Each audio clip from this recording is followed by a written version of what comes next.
Hindi man po pwedeng mangyalam ang ating Pangulong Bongbong Marcos. Sabihin pa na pinsan niya si Speaker Martin. Pero hindi man pwedeng mangyalam sa trabaho ng Congress. It is the mandate of Congress na pag may isinabmit mga kababayan sa kanila na verified complaint, impeachment complaint, tapos na-determine na it is sufficient and form, then kailangan nilang i-process. Hindi pwedeng mangyalam ang ating Pangulong Bongbong Marcos.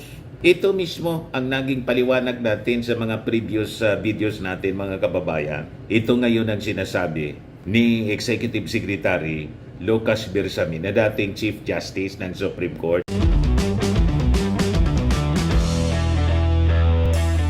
Ito naman po yung bago naming product na binibenta online. iGlow Serum Whitening po siya. Tingnan ninyo yung epekto sa aking anak na architect before and now. Yung mga inquiries po ninyo, dumiretso na lang kayo sa kanyang Facebook account, Riz Maravillas. Tama mga kababayan, talaga yung ating mga analysis na yung ating Pangulong Bongbong Marcos. Actually, hindi man siya kontra sa impeachment, hindi siya kontra na ma-impeach si Sara Duterte. Yung statement ng ating Pangulo na hindi siya pabor na ma-impeach si Sara Duterte, tapos nag-text siya sa Congress na leak. May malalim na kaulugan, mga kababayan, kung bakit yun na-leak. Biglang ikinalat ni Katon Ying yung leak. O ngayon, luminaw na, mga kababayan. Una, after na yung INC, Iglesia ni Cristo, mag-prayer rally for peace. Pagkatapos, nag-react si Enrile. Sabi ng ating Pangulong Bongbong Marcos, tamaan niya si Enrile. It will become a very bad precedent kung ang susundan na niya natin yung posisyon ng Iglesia ni Cristo.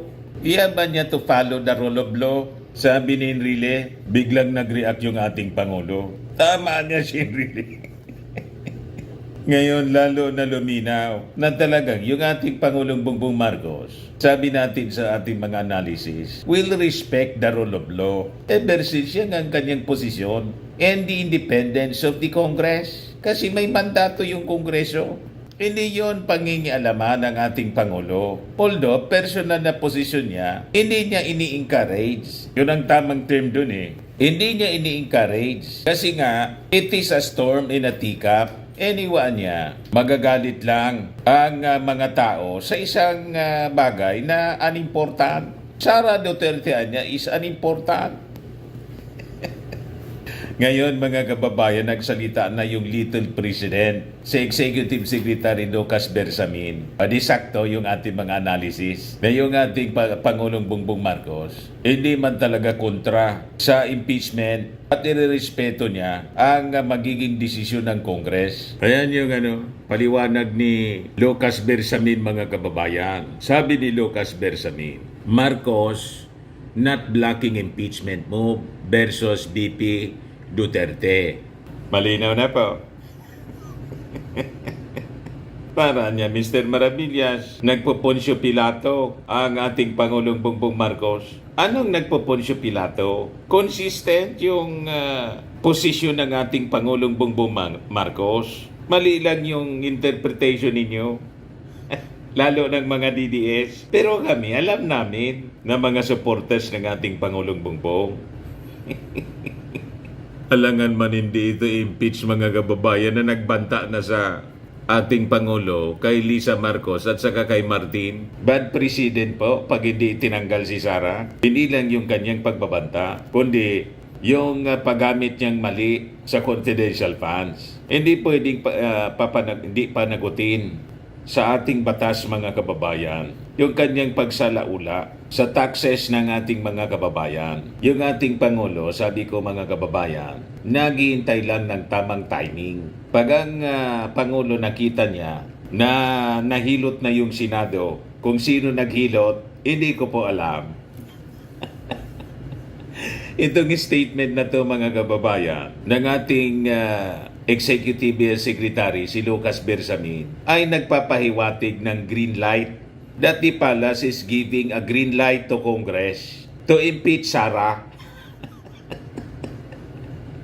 Nakita ninyo, yung majority black, mga kababayan, the majority members ng Congress, hindi pa po gumagalaw.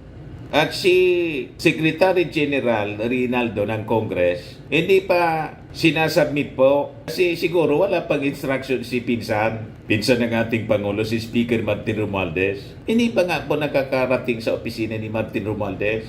Kasi nga po, naghihintay ng tamang timing. O ngayon, baka nahilot na po. Pero kulang na sa panahon siguro. Baka after election. Pero tingnan natin. Sabi ko, before election, pag nahilot ito, may time pa man. Pag pinirmahan ng 103 members ng Congress, immediately pwede itong isubmit to the Senate for the impeachment trial. At sabi nga po ng mga nakakaintindi nito, it will be a continuing case kahit bago na ang komposisyon ng Senado. Kung hindi matapos kasi may election po tayo, aabutin ng campaign period, baka mawala ng panahon yung ating mga senador na ma-take up ang kaso ng impeachment kay Sara Duterte. So, ganon. Ganon din yung apprehension ng ating Pangulong Bongbong Marcos. Di ba yung sinabi niya? Gahol sa panahon, mga kababayan. But anyway, bigay ko sa inyo yung naging statement ni Executive Secretary Lucas Bersamin na ang Palasyo Malacanang hindi po arangin ang impeachment laban kay Sara. Talagang sinabi na po ng Palasyo na sa ating reading, it is a green light on the part of the Palace giving a green light sa Congress na ikasana. Bitawan na ang sword of Damocles laban kay Sara Duterte. Yan o, nagpa-presscon po si Bersamin. Sabi diyan, Executive Secretary Lucas Bersamin refuted the claim of lawmakers from Makabayan Bloc at the House of Representatives that Marcos alleged interference was delaying the impeachment proceedings against Duterte. Sabi po ni Bersamin, he is not blocking. He cannot do that because it is the discretion of the collective of the lower house. If they decide to initiate, there is no way of preventing that, sabi ni Bersamin. Hindi man po pwedeng mangyalam ang ating Pangulong Bongbong Marcos. Sabihin pa na pinsan niya si Speaker Martin. Pero hindi man pwedeng mangyalam sa trabaho ng Congress. It is the mandate of Congress na pag may isinabmit mga kababayan sa kanila na verified complaint, impeachment complaint, tapos na-determine na it is sufficient and form, then kailangan nilang i-process. Hindi pwedeng mangialam ang ating Pangulong Bongbong Marcos. Ito mismo ang naging paliwanag natin sa mga previous videos natin, mga kababayan. Ito ngayon ang sinasabi ni Executive Secretary Lucas Bersamin na dating Chief Justice ng Supreme Court. Nakakaintindi siya more than anyone else, mga kababayan. Yes, sabi po ni Bersamin, Marcos anya is merely expressing his views on the impeachment move, but it's not dictating the lower chamber to delay the processing of the complaints. Opinion man lang yun ng ating Pangulo na hindi ko anya sinusupport ang impeachment laban kay Sara kasi anyway, si Sara anya is unimportant. It will be a storm in a teacup. Madaling sabi, magkakagalit lang anya yung mga tao sa isang bagay, sa isang sitwasyon na hindi man importante anya anyway si Sara.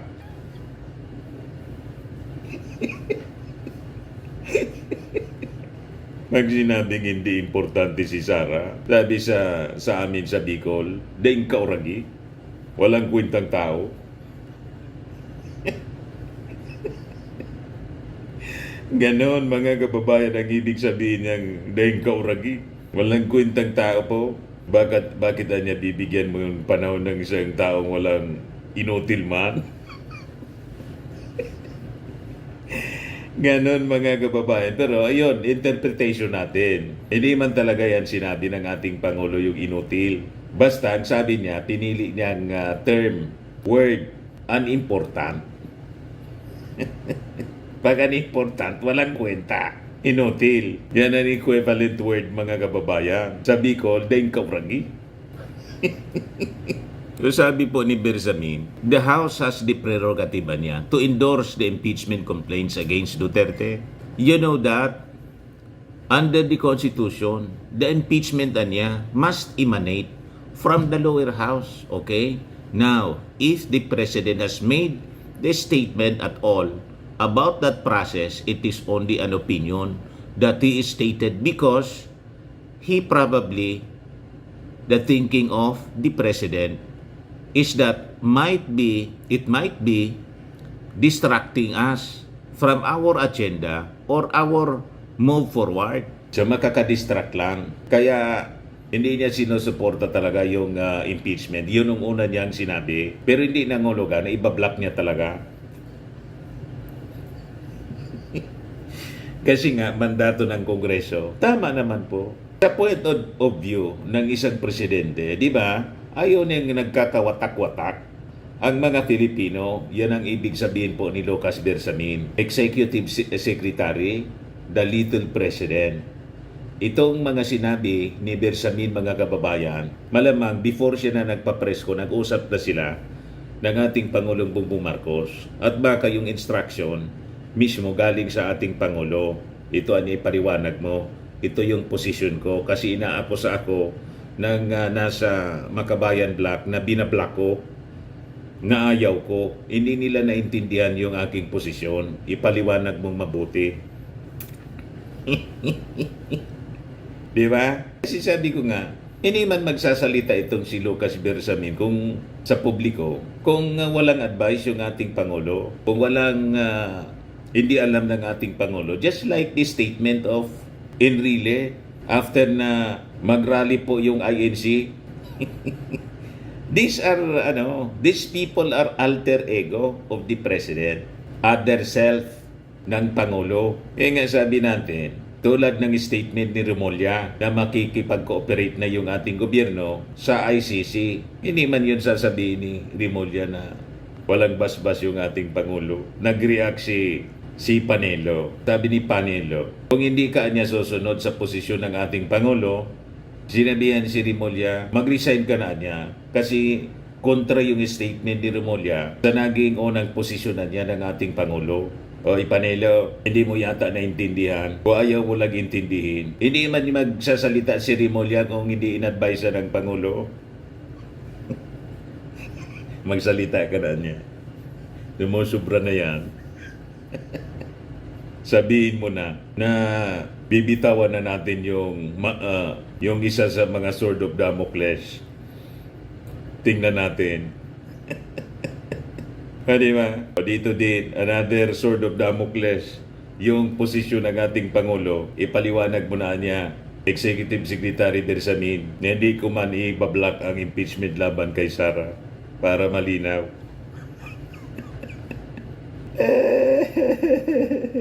Tuloy ang impeachment. Sabi ni Bersamin, we cannot dictate on the lower house. It is a co-equal. Belongs to a co-equal branch of government. All we are saying, the President was saying to the lower house, this is my position.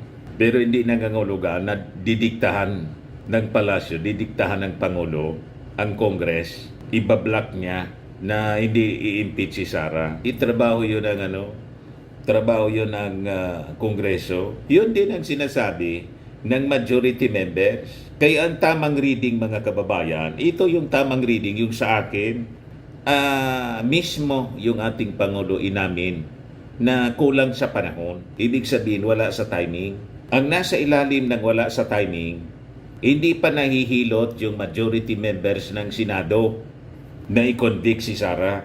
Pag nahilot na po yon, hindi ko sinasabi kung sino ang hihilot Alam na ninyo siguro kung sino yung mga may interest na dapat ma-impeach si Sara, matanggal. Di ba? Pag nangyari na yon na may numero na sa Senado, to convict Sara, bigla na lang yan mag-a-announce yung majority members ng Congress na pirmahan na niya namin, na send na namin, o magpapapress con, sasabihin, pirmado na niya ng majority ng Congress ang impeachment laban kay Sara. Ganun lang yun po. Yan yung malinaw na na naging payag ng ating Pangulo in an interview in Burauen Late on January 17, Marcos said it would not be practical to push for Duterte's impeachment, citing the very poor timing of the move given that the midterm elections would be held this year. So malinaw, hindi kontra sa impeachment yung ating Pangulo. Kontra siya na i-impeach ngayon kasi poor timing, wala sa tiyempo. Pero pag nakita niya na okay na, sige na, tanggalin na yan. Impeach na yan. Babas-basa na yan ang ating Pangulo. And I think itong statement ni Bersamin is a green light to Congress. Naintindihan na ninyo mga DDS? Ano kayo ngayon? Weak president yung ating Pangulo? Wise yung ating Pangulo, magaling na presidente, at hindi siya nagpapasindak sa inyo. Presidente, magpasindak sa inyo. Pakinggan natin mga kababayan yung press con published by Inquirer and RTVM po ni Bersamin.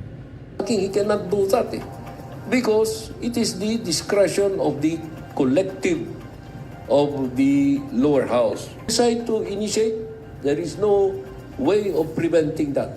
According to Bersamin, the president Naintindihan na ninyo. Know that under the Constitution, the impeachment must emanate from the lower house. Okay? Now, if the president has made a statement at all about that process, it is only an opinion that he stated because he probably the thinking of the president is that might be distracting us from our agenda and our move forward, no? in November 22. Ano kayo ngayon? Impeach Sara na. Yan ang ating reading mga kababayan sa statement na pinalabas ngayon ng Palasyo Malacanang. Tama pa? Sa mga naghanap ng malinis and spacious fitness gym, pumunta lang po kayo sa aming Colossal Fitness Gym. We also offer Grab Car Rental with our brand new 2023 model ng Toyota Innova. We also accept booking for those who are planning to travel via PAL, Cebu Pacific, and other airline companies, local and international, and bills payment for Meralco Bills, PLDT, Aleco Bills, etc. Ang Colossal Fitness Gym is located at 3rd floor Security Bank Building, Landco Business Park, Legazpi City, Albay. For inquiries, look for Chilon Maravillas. Contact number 0966-802-0949. Yan yung aming Innova. Lagi na pong matao sa amin. Pati mga foreigners po, tingnan ninyo. Mga British tourists sila. Ang lalaki ng katawan na, mga kababayan, nag-gym sa amin. Ito naman po, Indian National. Ito mga mga European sila. Ito naman yung bago naming product na binibenta online, iGlow Serum. Whitening po siya galing sa South Korea. Tingnan ninyo yung epekto sa aking anak na architect entrepreneur, Riz Maravillas. For inquiries, look for Riz Maravillas on FB. Ito naman po, Firmax Firming and Lifting Cream. Pinapahid po ito sa mga pulses and affected area. Mainam po ito sa mga pains at paninigas na mga kasukasuan. Ito po, Automax Radiant Serum. Sa mukha naman yung application. Anti-aging po siya. You will look 10 years younger than your age. Sa mga cancer patients naman po, baka lang gusto ninyo itong itry. Nengxia Red Mix Fruit Drink. Hindi man po siya gamot, food supplement siya. Kaya lang, gawa siya mga kababayan sa goji berry. Yung goji berry may anti-cancer properties. Yung mga inquiries ninyo, dumiretso na lang kayo sa aming messenger sa Facebook para masagot namin agad. Ayos po, ako po si Dante Maravillas. Bye-bye. God bless.